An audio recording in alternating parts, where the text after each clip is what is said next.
Hello everyone, back to today's second video. We're going to have a look at the weather for the next week, 10 days. So today's second video, which takes us around 27th of August. And we'll be able to extend out beyond that with the extended GFS and ECM ensembles, reaching around a couple of weeks. Have a look at CFSV 2. At the end of the video for next month, that takes us well into September now, of course. The weekend forecast has just been released, so as well as on Saturday, you've got your weekend look ahead, and it looks like it's going to be settling down for the weekend. There's a bit of uncertainty about the detail of how that happens and how long it's going to last at the end of the week and into next weekend, bank holiday weekend, of course, next week. There's a bit of uncertainty about the detail, but the trend looks quite clear, which is increasing influences from the Azores high as we progress through next week. So have a look at weekend forecast, see what's going on. Tonight we're going to have the CFS 6 months look ahead, which of course goes 6 months ahead with the CFS B2 model, and that takes us from next month, from September right way through to the winter. Right, so we'll start off with the Central England temperature then. So this is the latest from Hadley. We are currently standing provisionally at 17.2, up to halfway point of month now, up to the 16th. That's an anomaly of 1.2 degrees above average. So day by day, this is continuing to come down. I think it will come down further over the next 2, 3, 4 days. So we're going to go under 17 degrees. We're going to go into the 16s at some point over the next 3 or 4 days, I would have thought. Then what happens after that remains to be seen. We may see it tick up a little bit again, but then fall back perhaps by month's end. We shall see, but I think we're going to finish up. I said this in the video the other day. I think we're going to finish up somewhere around sort of 16.0 to maybe 16.9, somewhere in that sort of area, and the deviation from average shouldn't be too far from average, I wouldn't have thought, when we get through towards month's end. Maybe around a degree above average, something like that, but we shall see. But I don't think it's going to be a notably hot August, and it won't be as hot this month as July. So July is once again going to be the warmest month of the summer, which wasn't really expected when we did the summer forecast, but there we go. It's definitely going to be July that turns out to be the hottest month of summer, and also of course the hottest month of the year, with a CT of 17.5. These are the 500 millibar height anomaly flowcharts from the Penn State University for the next week to 10 days. We've got the ECMWF here on the top, and the GFS, which you'll have a look at in a moment, is on the bottom. 500 millibars is an area in the atmosphere. High pressure and low pressure are being moved around by the jet stream running above. Orange and red extrapolating to above average heights, which is high pressure. Blue to below average heights, which is low pressure. So in the 7 to 10 day time frame, which takes us to around the 27th of August, so heading towards the end of the month, the ECM has this area of above average heights sitting over to the east and to the northeast of the country. A trough of below average heights to our southwest. We'll be pulling up warm, maybe very warm, southerly southeasterly winds with that, but with the low pressure out to the southwest, we could also be seeing the chance of some thundery conditions, perhaps particularly so for more southern and western parts of the country. The GFS is very similar. So it has this area of above average heights. If anything, it's more dominant though, that area of above average heights in the 7 to 10 day time frame anyway, with below pressure of below average heights and the jet stream being pushed down there, doing something a little bit like that. So again, you would expect with that that there's going to be a fair amount of dry, fine and warm weather. The air should be coming in from sort of a southeasterly type direction. We do have below average heights near Biscay, so that could provide the energy for thunder, particularly for more southern and western parts of the country. But overall, both the ECM and the GFS are painting quite a dry and warm signal in the 7 to 10 day time frame. These are the GFS upper air temperature and precipitation ensembles for the next couple of weeks. We're looking at Barmouth. Today, someone's asked us to have a look at Barmouth, which I think is in Wales. So the red line is the 30-year upper air temperature average for Barmouth. We can see it at the moment.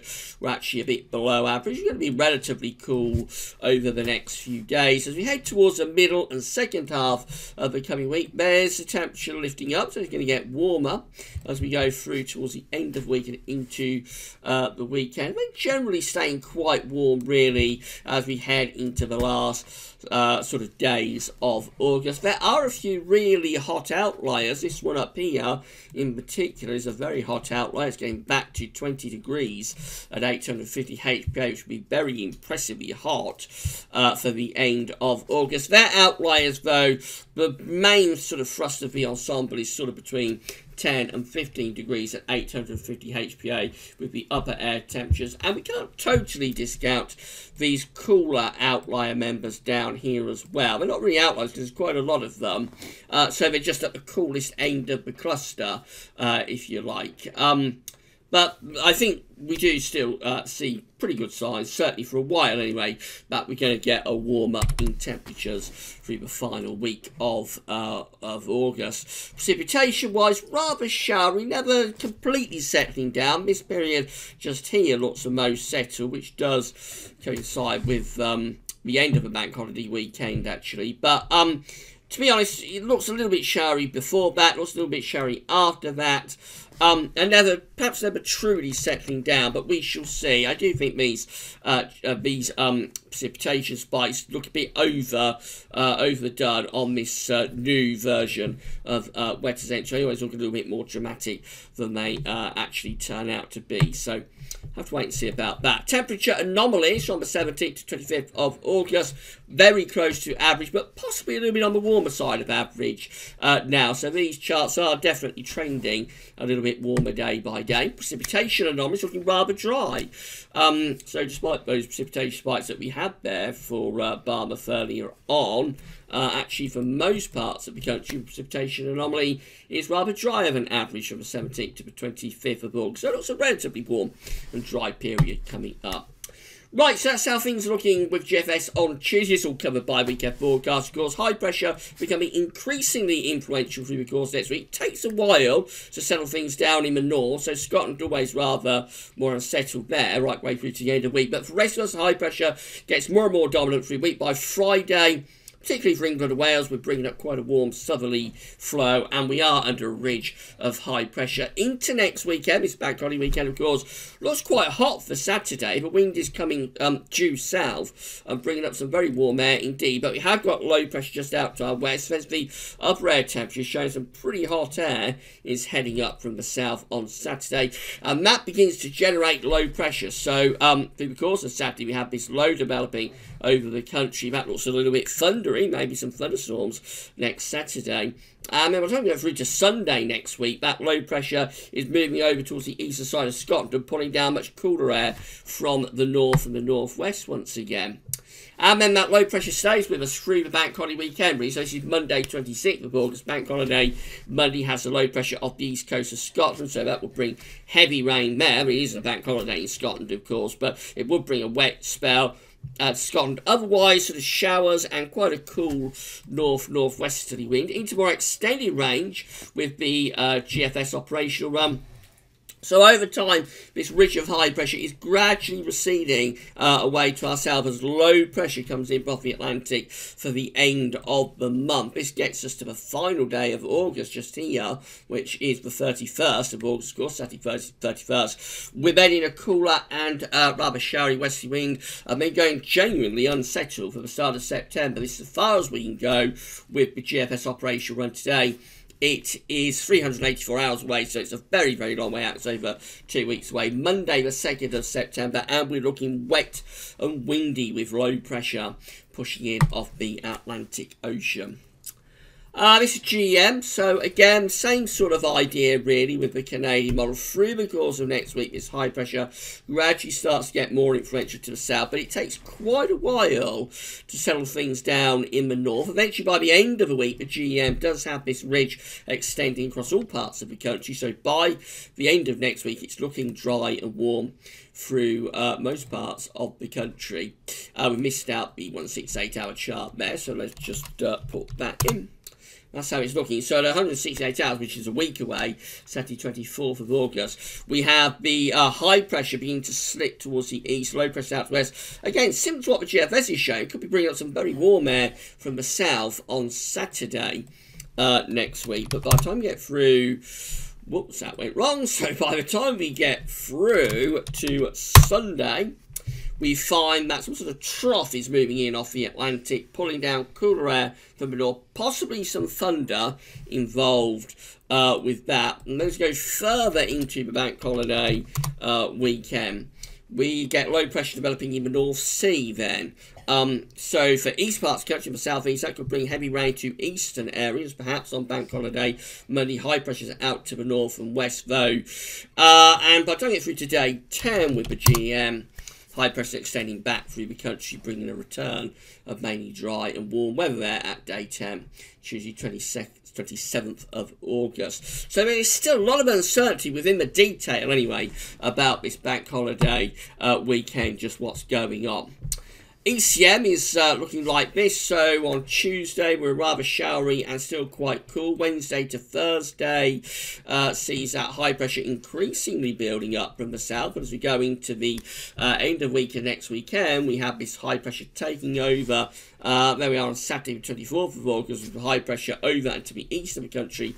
Low pressure is out to the west. And this looks like it's turning rather thundery over the bank holiday weekend. Low pressure developing to west and to the south. High pressure over Scandinavia. So we're pulling up warm southeast winds, potentially very warm southeast winds. But it does look unstable. And over time we've got low pressure developing over to the south of the country as the upper air temperatures for bank holiday Monday 26th of August looks very warm, but potentially quite volatile. Could be some thunderstorms breaking out with that. That's how we look at day 10, which is Tuesday the 27th of August. The ridge is over Scandinavia and across the northern parts of Europe. The trough is over southern parts of the UK and going down into Biscay. Everything about that looks very thundery, I have to say, particularly for England and Wales. Pulling in some very warm air from the continent. So ahead of the low pressure, we're bringing in those very warm winds from the east and the southeast. But behind the low, we're digging in much cooler air from the North Atlantic. So there's a big contrast in temperatures. That could be thunderstorms for bank holiday Monday. It could actually be a little bit of a bank holiday washout. Just persistent outbreaks of thundery rain, man. It will be particularly focused on England and Wales. So there is a lot of uncertainty about this bank holiday weekend. It certainly looks like as we get towards the bank holiday weekend, we will go warmer and drier. But exactly what happens over the bank holiday weekend, I think you need to watch this space on that, because there's still a lot up for grabs, I think, for this with this late summer bank holiday weekend. This is how the GFS ensembles are looking in terms of the options that we've got on the table today at day 10 from the Icelandic Met Office. This is the 27th of August. So we have 17 members of the ECM ensembles with above average heights over and to the west of the country, below average heights up to the north. Anticyclonic, not overly warm, bringing in westerly winds, fair amount of dry, fine and pleasant weather with that. 17, I should say, another 17 have above average heights to our north and west, with below average heights over to the south of the country. That looks thundery. We'll be bringing in a wind from an east-southeasterly type direction with that, and with low pressure over to the south, it looks like a thundery low. So that could be a proper thundery type scenario for the bank holiday weekend and just beyond it. And they've got another 17, so a real split here, which includes the operational and the control ECM runs with above average heights to the north. There is below average heights to the south, so again, possibility of some heavy rain or thunder across more southern parts of the country. In the north, though, there'd be a reasonable amount of dry, very warm weather. 2 weeks' time, these are the options that we've got. This is taking us to the 1st of September today, 360 hours away. So 22 members of the ECM ensembles with above average heights to the north and west. Probably a trough of below average heights over to the south of the country, so that could actually be a little bit more unsettled when it might first appear. 15 have a mid-Atlantic ridge, have taken the high pressure into the middle of the Atlantic and centred it to the south of Greenland with a trough over Scandinavia, so that would be bringing in northerly winds. Relatively dry still because the Atlantic is blocked off, but a lot cooler with them. And then there's 14 again with northern blocking and a mid-Atlantic ridge and a trough of low pressure over top of the UK. That is also quite cool. We'll be bringing in a wind from the north or northeast, but with that one also unsettled with showers or longer spells of rain. So as we get through the start of September, ECM ensembles look to be favouring certainly moving this high pressure to the north and west of us, possibly starting to turn us cooler and more unsettled. Let's just have a look at the CFSV2 before we go. So these are 500 millibar heights broken down into week periods. The first weekly period will take us from the 17th to the 23rd of August. The coming week we'll have below average heights to the north and west of the country, bringing those southwesterly winds. Heights are rising to the south and still pretty high pressure over Greenland too. So a little bit unsettled, but gradually the trend is towards higher pressure. Week 2 looks like this. It's the 24th to the 30th of August. Not as clear cut for fine dry weather actually this final week of August as it appeared a couple of days ago. We've got high pressure in the Atlantic and going up towards Greenland as a mid-Atlantic ridge. And then I think this is the high pressure really that was supposed to give us the week of very warm and dry weather this final week of August. It's actually centred across eastern parts of Europe here. In between, there's no particularly evident trough of low pressure, but the danger is that in between the gap of the two high pressures, you would get a dip in the jet stream and possibly set up a bit of a trough. So actually, question mark and question mark again. A little bit of uncertainty about that last week of August. Does encompass the bank holiday weekend, of course. So just how much of are things going to settle down? There are still questions to answer about that. And then go through to week 3. This is the 31st of August, 6th of September. And this shows what I was just talking about. Again, we've still got that mid-Atlantic ridge in the Atlantic and going up to Greenland. We've still got the ridge across eastern parts of Europe. But in between it, this time, that we have actually got an area of below average heights, have got an area of low pressure which is over the UK. So again, there's this dip in the jet stream between the two ridges. We've got a trough and a dip in the jet, and that will give us quite a cool and unsettled first week to September. Quite cool and unsettled there for the first week of September. And then week 4 is the 7th to the 13th of September with above average heights to our south-southwest in the middle of the Atlantic going over to Spain and Portugal. Below average heights around Iceland, so that's probably bringing kind of like a flat westerly type flow. For southern areas it might be turning a little bit drier. For the north, still unsettled. Temperatures won't be particularly exciting. The winds coming in from the North Atlantic. But at least to the south it could be a little bit dry. But overall, still relatively changeable signals actually for September and even late August. There is not a definitive sign, but we're settling down for an extended period. So I think we will increase the trend towards high pressure. As we said in weekend broadcast, this coming week will show an increasing trend towards higher pressure, let's say, particularly for southern parts of the country. So things will day by day get drier and warmer in the week ahead, and that takes us into what could be a very warm start to the bank holiday weekend. But then what happens from around sort of Friday, Saturday onwards? That's where the uncertainty is creeping in, and we could see quite a quick end to this spell of rather dry and warmer weather. Certainly it's in doubt whether this is going to last through to the end of the month. And over bank holiday weekend, it could actually turn a bit thundery, maybe even quite wet. And then we see where we go as we get to the very end of August into the start of September. The overall trend, though, certainly from CFS, looks rather unsettled from the beginning of September. But we shall see about that. Right, so that's it for your second video for today. We'll be back later on this evening with CFS 6 months. Okay, tomorrow we've got autumn analogues coming up for you, and we'll also have the Gazobis Sunny Roundup, and as well ECMWF, Metro France and DWD seasonal model update. So it's all happening at the website Gazobis over the weekend, and do keep checking back for more. But that's all for now, and thanks for watching.